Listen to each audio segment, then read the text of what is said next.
Hi everyone, it's Noelle. Welcome back to Dear Horse World. While we're between seasons, we've got something really special for you. A mini-series we're calling Groundwork, guys. If you've been around the horse world for a while, you've probably heard the name Tick Maynard.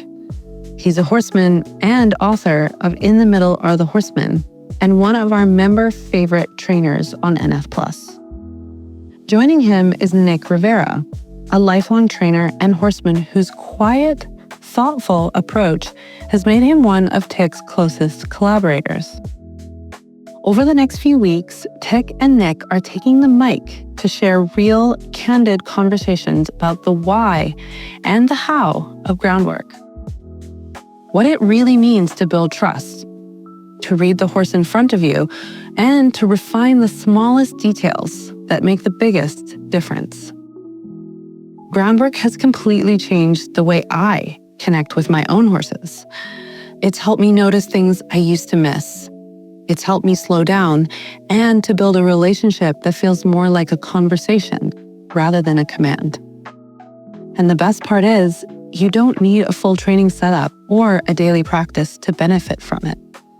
No matter your discipline, skill level, or how much time you have, these ideas can help you understand your horse more deeply and strengthen the partnership you already have. So whether you're driving to the barn, mucking stalls, or just craving some inspiration between seasons, settle in. This is Groundwork, guys, a special Dear Horse World series with Tick Maynard and Nick Rivera.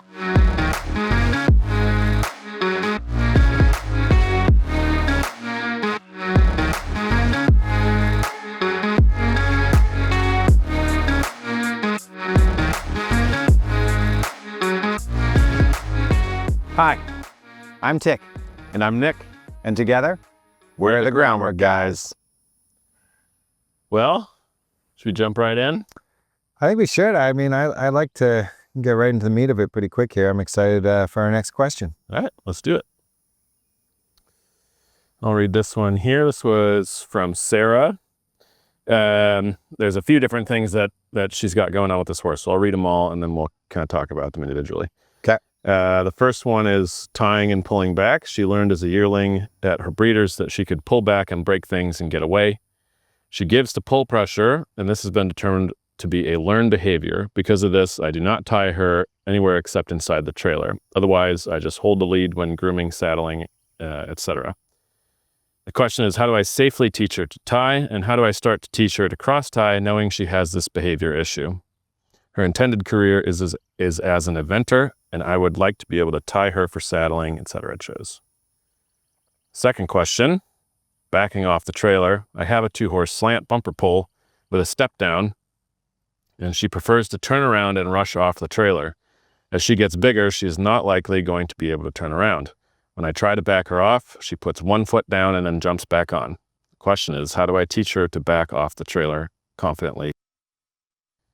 Third question, picking up the third issue, picking up the feet. She understands the concept, but does not like to hold them up for very long. She gets claustrophobic if you try to put a foot between your legs. She gets mad and starts hopping, and if you try to hold one leg, she wants to put it back down. She has to be lightly drugged for the farrier, but has been making small improvements every time. The question is, how do I safely teach her to pick up and hold her feet so she can eventually be trimmed without drugs? There's a fourth issue. Saddling, mounting, dismounting. This may be something that she will get over with time, but she is suspicious and jumpy when being saddled, mounting, and dismounting. The question is, how do I instill confidence in her during these events? Wow. That's kind of sits you back on your heels a little bit. You're like, that's a lot to process. I mean, the first thing here is I feel like my heart goes out to both the person and the horse. Mm-hmm. You know, I feel like there's a lot of struggle going on. There's a lot of probably kind of confusion, maybe frustration. I feel like that's like a bit, you know, all those things. It kind of gives me the big picture of that. Kind of the relationship isn't that great. It's not smooth and soft and harmonious. And I'm guessing if there's those 4 issues, that there's maybe other little issues here and there as well. Yeah, maybe maybe we need to back up a little bit and see how this horse feels generally about how it relates to humans and the environment, and whether it's distracted or if it's able to think and be confident and curious. The biggest thing is that when we have so many issues is I'm guessing, you never really know till you get your hands on them, but it's going to be, especially in this case, a matter of backing up and working on the relationship in general, and then maybe peppering in these other 4 things as they come up, or they may end up being the vehicle through which we work on the relationship. Yeah. But my guess here is this is a bigger picture thing. Yeah, and I think one of the sayings that's a fairly common thing in horsemanship and in the horse world is to work with the horse that you have that day. So I think we scheduled this for an hour and a half or something. I don't think we'll get to all 4. I mean, but we'll see what this horse offers and see, can we work on one thing and then, maybe just find a nice resting place for that, and then go, work on something else and kind of explore the different things and see maybe there's a common theme between all of them. Yeah. Yeah. So what do you think our starting point's going to be with this horse? Well, the tying and pulling back, it's an interesting thing that I think is that there may be some kind of situational pressure surrounding that. Like if the horse leads well, which is what it's being described as. I mean, first of all, we need to see if the horse leads well. That's the first. It depends on your definition of leads well, doesn't it? Like when somebody says my horse leads well, I say, well, could you hold the rope with 2 fingers, sit on a golf cart and floor it? Yeah. And the horse just follows. Yeah. Yeah. Or it doesn't do that. It follows. The horse follows okay. Right. Can you lead the horse through something that might totally be a similar pressure? Like, can you lead them through a tight squeeze, or can you lead them through like a car wash? Could you lead them through even just like putting a little bit of pressure and a little pressure with the stick and a little pressure on the halter? And what do they do in that moment? Do they want to back up and pull back, or do they want to give to that pressure? Well, could you imagine from your lead rope to the halter, you have a little twist tie, like from a bag of bread, you've got a little twist tie attaching it. And with just that attachment, could you lead your horse, for 10 minutes through a whole horse show all the way around? Right. Without that breaking. Yeah. Maybe we should try that. Well, my guess is most of my horses don't even lead that well. The difference is I'm probably not going to say my horses lead well. I'm going to say my horses lead okay, and we're working on it. Yeah, there you go. And I think that's one of the hard parts about translating, or maybe not translating, but relating what we're talking about with students and with horses to each other. Because when I say, well, this horse leads well, it might mean something different from you and different from this person. Yeah. And the same goes for, well, here, if we think of pressure like on a scale of 1 to 10, well, you need to get to a 4 or 5. I mean, my 4 or 5 might be your 5 or 6, or vice versa. So it's really hard to have an empirical means to demonstrate that. It'd be nice to have like a little scale. I think there was somebody that was telling me about this. There is like a little device you can put on there that measures the pressure on the rein. Actually, this was specifically on the reins. For reins. Yeah. Somebody was telling me about it the other day too. They said they were for sale at a horse expo they went to in Germany, and they had them for sale there. Mm-hmm. Yeah, that'd be an interesting thing to see. Put that in a rope as well as reins, and just see. Yeah, putting it on the lead and seeing how much pressure on the on the halter that takes to get that horse to move off. Well, I think the starting point for this horse is we come into a safe place like a round pen, and we've got a 12 or 22 foot rope, and we start and we go through a couple different things, like is the horse scared of the stick? Is the horse scared of the flag? Is the horse scared of the tarp? And if the horse is not scared, then we can start to move the horse around a little bit with those things. Move the horse backwards, ask him to go left, ask him to go right, ask him to go on a circle. And my guess, I'm predicting pretty strongly here that some of the holes are going to show up right there in the first 5 or 10 minutes. Well, something that I've been thinking about since we got this question is, since part of this issue is not necessarily getting on the trailer, but getting off the trailer. Do we work on that the moment that they arrive, or do we get them off the trailer and then work on that kind of as its own thing? Or is it like you get here and you start that training session? Because I've always believed that your training session with the horse starts when you go and get them. I mean, at the catch, whether it's in the paddock or the stall or something like that, like they're learning from you and from that moment on. But there is also something to be said. Should we investigate some of those things first and then go to the trailer and try and see if by filling those holes in the round pen, can we now have a safer and more direct and clear conversation of backing off the trailer? Yeah, I think I could go either way on that. I'm kind of 50-50 on that. I think for me, it would depend a little bit on the horse's mindset. When the trailer pulls up, is the horse looking frantic? Is the horse looking relaxed? Something in between, curious, hungry? What's happening? And also the layout of that trailer. Is there a ramp? Is there a step down? Is it a slant load? And kind of what is it set up for?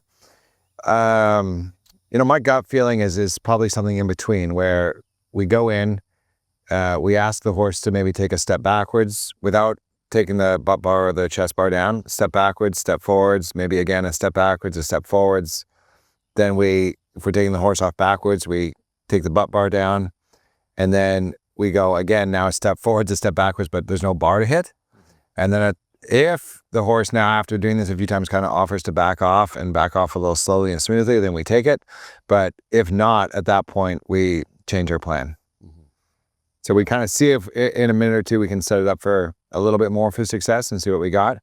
But I think, I don't think we really get into anything too heavy right there in the first 5 minutes. I think we want to kind of as smoothly and as quickly as we can get into the round pen and see what we got.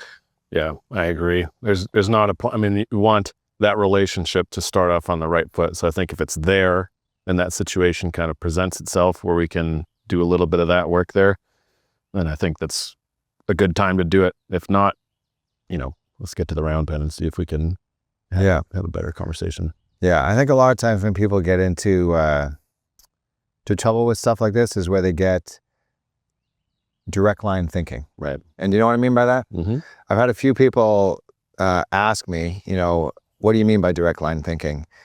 And how would you describe that? It's almost getting tunnel vision. It's like being too focused on the goal, and in that moment, like I have to get this horse on the trailer, or I have to accomplish this thing, and sacrificing all these other little moments that are great for learning and developing that relationship. Of course, if you have to get to the vet or something like that, you have to get to the vet.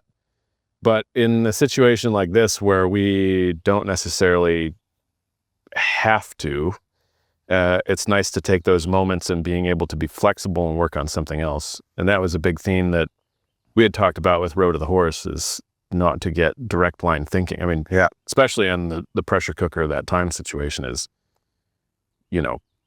don't get too lost on one thing when there's opportunities abound everywhere. Yeah. And I think not being direct line thinking also means you're willing to back up. And it also means you're trying to find a lateral way to solve the problem. You're trying to find a creative way to solve the problem. You're not always like going right after it in kind of like a hot and heavy way. And I think that has come up a couple times when we're talking about these different things. It's like back up and maybe think about how the horse might relate to that kind of pressure, whether it's that holding pressure or that herding pressure or driving pressure. And is it something as simple as, well, they might not just understand that very fundamental thing. Yeah. Either they need to yield to it, or they need to give to it or wear it, or they need to yield to it, or they need to accept it or wear it. So I'm trying to think of an example of where I've tried to not be direct line thinking. And the first one that comes to mind was a horse that I helped last year, where it was very difficult for the person to put a bit in the horse's mouth. The horse would raise its head, close its jaw, turn its head to the outside, clamp its teeth shut, and she was not a very tall person. And so she found it very difficult, and then the horse kept raising its head and kind of escaping from the bit, and it kind of learned this pattern. So what I did when I took the horse is for the first probably 20 minutes, I wasn't even near the horse's mouth or even holding a bit. I spent a lot of time around the withers, giving the horse a rub, first on the left side, then the right side. Then I worked my way up the neck, and then I worked my way to where I could give a rub or a scratch around the ears, and then around sort of the cheekbones or the jaw, and then I could take my hand and take it over the eyes or back over the ears, and then I worked my way down to the muzzle. So just getting to the muzzle took me 15 or 20 minutes of doing that, because I wanted to wait till the horse could kind of stand in a relaxed way. Then when I got to the muzzle, I took my hands, one on each side, and I kind of gave her a massage with both hands in a smooth, rhythmic, trying to make it in a way that might actually start to feel good to the horse, way around the muzzle, around the nostrils, around the lips. And I just did that. And every time the horse kind of looked ready to take a break or a sigh, I'd take my hands away and take a break and let the horse kind of let a bit of the tension go. Then I got to the point where I could work slightly inside the corners of the lips with my fingers. And then at that point, I took a cookie and I started working my fingers in. Initially, the horse was resistant to my fingers going in, but then I would get my fingers in and I would put a cookie inside the horse's mouth. So then not only is the horse thinking, at first, I don't want these fingers, but then the horse is going like, not only are these fingers coming in, but they're starting to feel smooth and rhythmic, and it's actually delivering a cookie. So then all of a sudden, the horse started to have a much better relationship with my hands and something going in his mouth. And then I got to the point where I could just hold, then I got the bit. So now we're talking 20 or 30 minutes later. And I could just hold the bit just outside the horse's mouth. And I would just not even try to put it in the horse's mouth or anything like that. I'd just hold it there, just because just the sight of this bit kind of set the horse off a little bit. I would just hold it there and I would wait till the horse could kind of relax his neck and be a little soft. And then I would give the horse a treat and take the bit away. And I probably spent another 10 or 15 minutes without even trying to put the bit in the horse's mouth. And then right at the point where I could maybe start to work on putting the bit in the horse's mouth, you know what I did? You didn't. I left it for the day. I love that. Yeah, that's great. And that's the first example that came to mind when I think of not being direct line thinking. And my guess is with these 4 issues that, if we really want to kind of solve this long term and not just try to cram it in for an hour for the benefit of the camera, thinking about some of those similar lateral ways to fix stuff. Mm-hmm. Yeah, get to a point of improvement. I mean, the goal, the goal is described fairly clearly, and I think this is something that we've tried to make very clear is it's not necessarily about accomplishing that thing. Like, it's about building confidence and working towards that goal and not accomplishing that goal like that. Yes. Because there's so much more to it than just doing the thing. Yes. There's so much more to it. But I love that. That's good. And I think there's a lot of things in there. And one of the things that that when you're talking like, oh, that's good, is retreating back to the point where you started. Right. Which I think we had talked about. Right. Like where I just went back instead of addressing the bit, I went back and said, can I just stand beside this horse's shoulders? Right.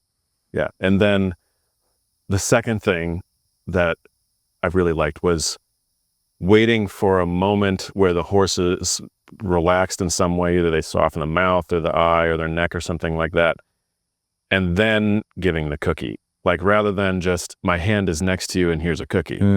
Yeah. That's a very important distinction. Yeah. Because you don't really know, unless you can read a horse's mind, you don't really know what you are rewarding in that moment. Yes. I mean, they could have had this moment of worry, and then you give them a cookie and now they're going to get a little bit more worried. But if you wait for that moment of relaxation that's clear to you and then you give them the cookie, now it's like both your hand being by the muzzle and that moment of relaxation is what's being rewarded. That's so interesting that you point that out about rewarding. Are you rewarding the behavior, or are you rewarding the emotion, or a combination of the two? Tired of frozen troughs, high utility bills, and dirty water that your animals refuse to drink? It's time to upgrade to the waterer trusted by farmers and ranchers across North America, the Jug Waterer from Baco Industries. With over 30 years of field-proven performance, the jug waterer is engineered to do one thing exceptionally well. It delivers clean, fresh, and natural flow drinking water all day, every day. Animals love the familiar open-style drinking. The jug's fully insulated design and patented drinker ball reduce heat loss, block debris, and keep water ice-free, even in the harshest winters. A university study found that jug waterers with thermostat control used 85% less energy than competitor models without thermostats. That's only 11 cents a day to operate, saving you over $110 per season. And when it comes to maintenance, the jug is built tough. It features a high-impact polyethylene body, stainless steel hardware, and a simple design that's easy to clean and service. Whether you're watering 10 animals a day or 200, there's a jug model that fits your herd and your climate. Proudly made in the USA and backed by a 5-year warranty, jug waterers are the smart and sustainable choice for your farm, your animals, and your bottom line. Visit bacoindustries.com, that's BAKKO industries.com, to learn more and see why the best farms choose jug. Are you rewarding the behavior, or are you rewarding the emotion, or a combination of the two? And where I see that sometimes is in the 3-day eventing and the jumping, when you take a horse, for example, over a Liverpool or up and down a bank or into the water, and let's say it's a Liverpool and I take the horse to it, and the horse goes over it, and I give the horse a rest or a break or a treat, or I say good, but the horse had jumped it with tension. I'd say in about 60% of cases, the horse is actually going to remember the tension almost more than the jump. And instead of being better the second time, they might even be worse the second time. However, there's some cases where it almost feels like the horse felt like, okay, that wasn't so bad. And it's almost like they remember the success of it more, and they gradually get better and better. And that's such a hard thing to kind of navigate and explain to people, because it's such a subtle read on the horse. Yeah. So in that instance, I would imagine you would, like, if you can have a certain level or a certain degree of confidence that they were thoughtful about it. I mean, it might be a little bit, not chaotic, but disorganized going over the Liverpool or the ditch or whatever. You have to have a degree of confidence of where their mindset was at, because in one instance, you might continue around and say, let's try that again. Correct. As the other instance, you would take a break. Correct. Exactly. Right. Yeah. And you're trying to almost think, what is it that they're taking away from this? Right. Are they taking away that they achieved it successfully, or are they taking away that they did it and it was scary? You know, imagine somebody maybe going off a 10-meter board for the first time. All right. And one person might jump off of it and land safely and go, that was scary, I'm never doing that again. And the other person might land in a very similar way and go, you know, I can do that again. That wasn't as bad as I thought it was going to be. And to the outside observer, it might be hard to predict whether that person is going to go up and jump a second time off of that 10-meter board. Yeah. 10 meters, that's 30 feet. That's a high jump. Have you ever jumped from 10 meters? So, not off of a diving board, but Off of a cliff? yeah. Up camping in the boundary. It was not a very, I mean, you know, we're like 6 days away from anything going up camping in the boundary waters. And yeah, I haven't jumped from 10 meters very many times in my life. I have a couple times also off of a cliff, and it was a little scary. did you do it again? Did you hit the water? Did you say, I'm not doing that again? Or did you go back up and you did it? I think I did it twice. And the time that I'm thinking of, I was actually in Greece. I went backpacking around Greece and Italy when I was in my early 20s. And we did a lot of hitchhiking and sleeping on the beach and stuff like that. And at one point we went out and jumped off the cliffs there. Somebody pop a cookie in your mouth, right?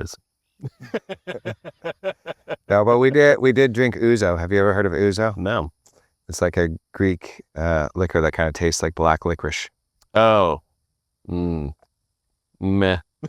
Yeah. Not a huge fan of that anise flavor. Yeah. Yeah, that's like not like, you know, Jägermeister and all those things. No. It's just not what I'm about. So, well, there's a couple other things.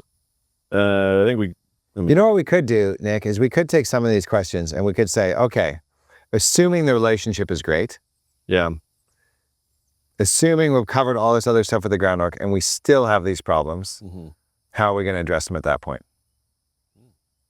So kind of like a hypothetical question, because I'm not thinking that's the case, but I think it might be interesting to kind of discuss what we're going to do if we get to that point and we still have a problem. So let's start at the beginning. What was our first one? the first one was backing off the trailer. Or sorry, no, the first one was pulling back. So let's run through. Maybe we can pick kind of one or two ways we might solve each of these problems. And we'll kind of run through all four like that. So pulling back, first thing I'm thinking is the horse getting better at following the rope, both coming towards me and turning, and being able to do that a little quicker and a little smoother. And then maybe looping one end of the rope through one of the railings of a round pen or like a ring or something strong. And then allowing the horse to feel that. And I've got enough rope where I can let them pull back and then I can reel them back up again. Sort of like reeling out a fish and reeling in a fish. Yeah. With the idea that I'll let them go back as far as they need to when they're scared.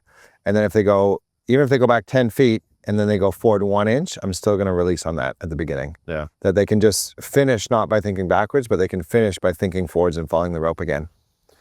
Yeah, I think that's a really, the pullback is a little bit tricky. It's like how committed are they to pulling back? I mean, if that's the case, you have to have something pretty stout to have that rope around. But you can let it slide out. You see what I mean? Right. Yeah, you can let it slide out, but at some point you may have to, you're going to run out of rope at some point. I've never had a horse go back more than 40 feet.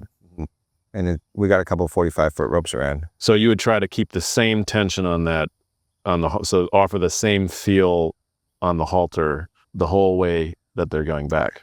Not necessarily the same amount of strength, but enough of a feel that the release isn't backwards. So just enough of a feel that I'm keep saying, follow this. Can you please follow this? Even though they're going backwards. And then as soon as they go, they start to slow after a while because they start to wear the pressure a little bit. And then you could maybe stay the same or amp it up a little bit. It would depend on the horse. And then when they go an inch forward, then you put slack into the rope. Yeah. When I think about that, I think about keeping that same level of feel on like what they might experience from the halter is the same all the way back. And I think it could go, they could feel a little bit more, but I think that if they were to feel it less, like if you let out too much. Correct. And then that causes them to stop. Correct. That would be problematic. Absolutely. Right. So, but I think too much is the key word. If you let out too much, but you can also let it be a little less. Right. Like a very small degree less. It kind of depends how much you have to start with and how much the horse can handle. You know, you basically, the idea is that the horse doesn't find relief going backwards. Right. And that you wait till they can take a step forward to find the release. Right. Yeah. Yeah. So in that situation, if the horse just flies backwards, just let that out and let them, I guess in a round pen, it wouldn't be so bad. Oh, you got a fence. Because you have a fence on the other side. Yeah. My experience doing this with horses, after they get about 10 or 15 feet from the fence and 3 or 4 seconds removed from the initial situation, that they gradually start to go into a little bit more thinking part of their mind. Yeah. And also because a horse doesn't love flying backwards just physically. Do you know what I mean? Like I can't imagine a horse flying backwards 200 feet. Right. You know what I mean? Yeah.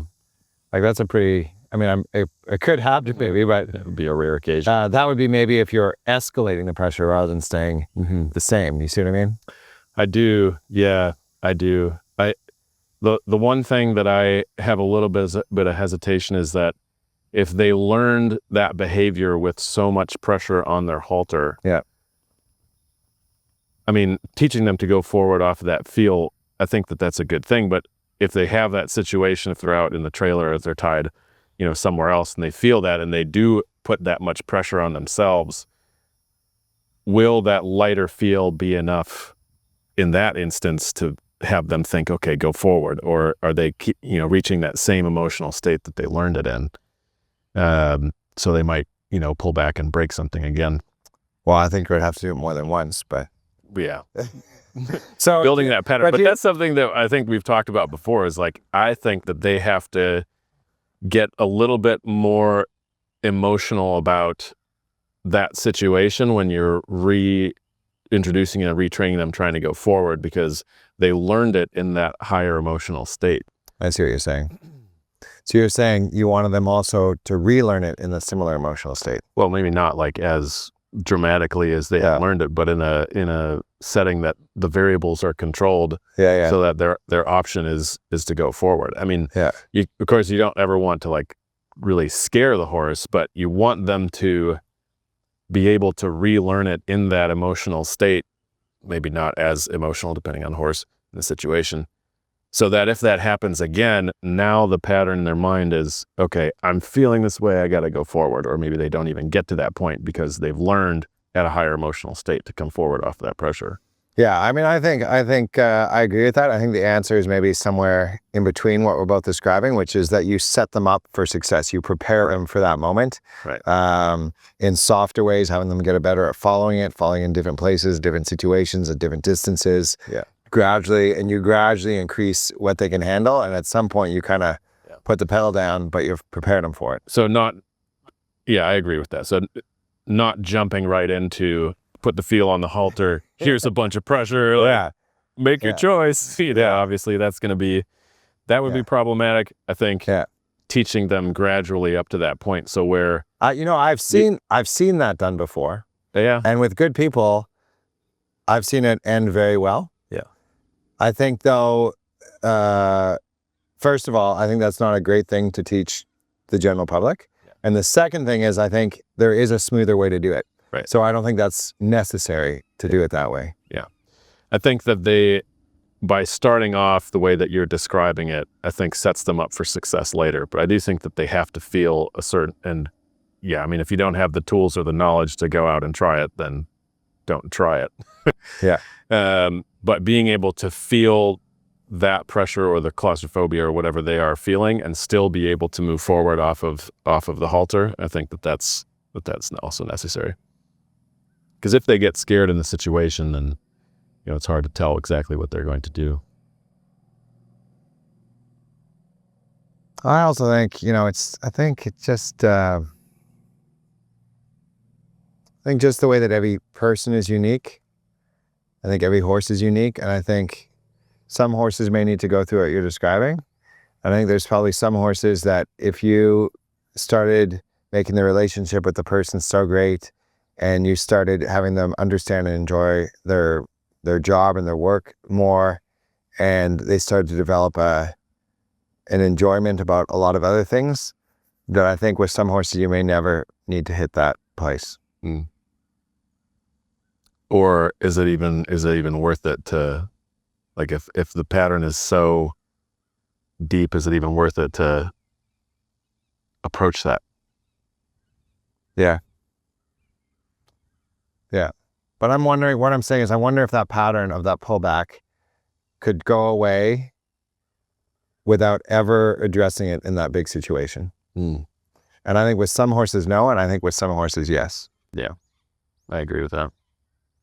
Depending on that horse's kind of character. Yeah, and how they relate to the world in other ways. You know how with people that are kind of on a downward spiral, some people will say, "Oh, they got to hit rock bottom before they're going to change." Have you heard that? I think with some people they have to hit rock bottom, but I think with other people they can make that choice before they hit rock bottom to change. You see what I mean? Yeah. Depends on rock bottom. As with most things with training animals, the answer is it depends. Yeah. Exactly. All right. What was our second one here? We had the pullback. We had the trail loading. The pullback. Yeah. Okay. So we had the getting off of the trailer, and then picking up the feet. Says she understands the concept but doesn't like to hold them up for very long and gets claustrophobic if you try to put a foot between your legs. Then she starts hopping around. You know what might be fun? To describe how, we haven't really done this yet on any of our episodes, but to describe how we might fix this almost entirely through clicker training. Just as a little kind of mental exercise. And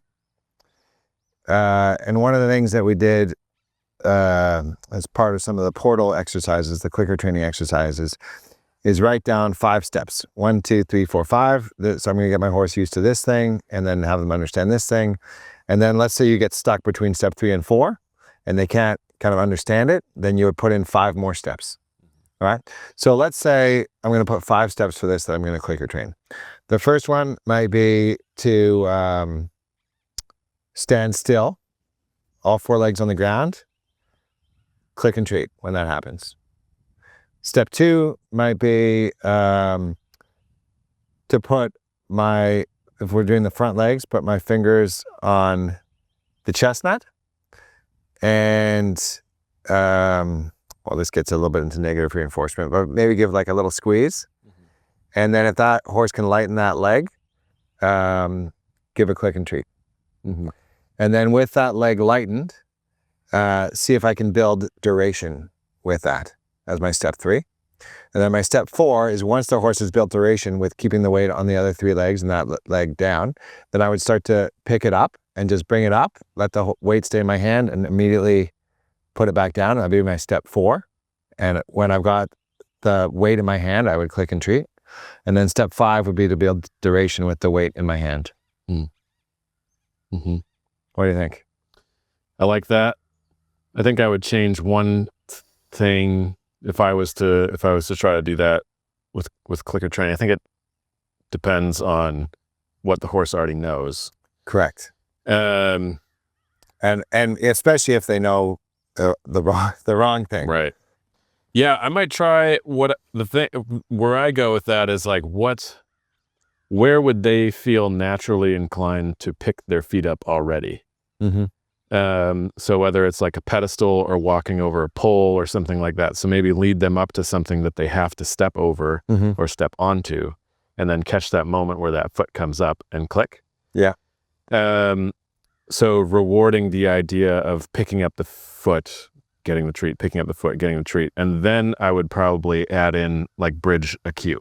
Yeah. So I'd put them in front of something and then touch the chestnut and then click when they raise that up. If we're talking like strictly positive reinforcement. So trying not to use that as like a point of pressure, which I don't think is what you're describing anyway. Yeah. So bridging that to touching this, going up onto the pedestal or whatever it is. Yeah. And then either making that pedestal smaller or taking it away completely and seeing if that remains, and then building duration off of that. Yeah. And I think the steps 4 and 5 would probably be similar. Yeah. Like having the weight in the hand and building that duration. Yeah. That's how I would do that. Yeah. And I think in one of these episodes, I think we should kind of make the effort to either try to fix one of the things entirely with clicker training, or at least partially with clicker training, or to take the same horse with the same issue and alternate. One time rewarding with release of pressure and one time rewarding with clicker training, but still seeing if we can have the same timing. I tried that once with a horse, and the owner of the horse said, "Don't you think the horse is going to find that confusing?" And I thought for a second, I was like, "No, I don't. I think it's going to feel exactly the same to the horse." And I think it did. Yeah. I think it depends on the horse. I think some horses respond much better to either way or one or the other. Yeah. I think it depends on their personality. Yeah. I would be curious. Well, we have another episode here with the spray bottle horse. Yeah. Utilizing the clicker and treat in that kind of instance. Yeah. Yeah. Or even for some of these other things. Yeah. So let's like backing off the trailer, like can you lift that foot up and go down? Yeah. Click. Yeah, that would be another good example. Yeah, seeing if you can start to slow the process down and make it slower and more thoughtful. Absolutely. And maybe not even starting that. I mean, we've been talking about breaking things down, so maybe not even starting that with the trailer, like maybe starting that with the pedestal or a long like bridge or something like that. Can you step down back off of that, like a little. Yeah, I love that. I love that idea. I think the more we can solve some of the trailer loading issues away from the trailer, yeah, I think the better it is, especially because the horse is learning new skills, and often the rider or the trainer of that horse is learning new skills. And I think with the trailer, you just have so many variables. You've got the squeeze, you got the ceiling, you got the ramp, you got the rope, you got closing the butt bar, you have all these different things. And if we can try to solve those one at a time away from the trailer, I think it's just way smoother and way easier, and people are learning the skills one at a time rather than trying to have the horse and the person learn eight new things all at once. Right. Yep. Well, should we give it a shot? I think we should give it a shot. All right, Groundwork gang, we'll see you out there. See you soon.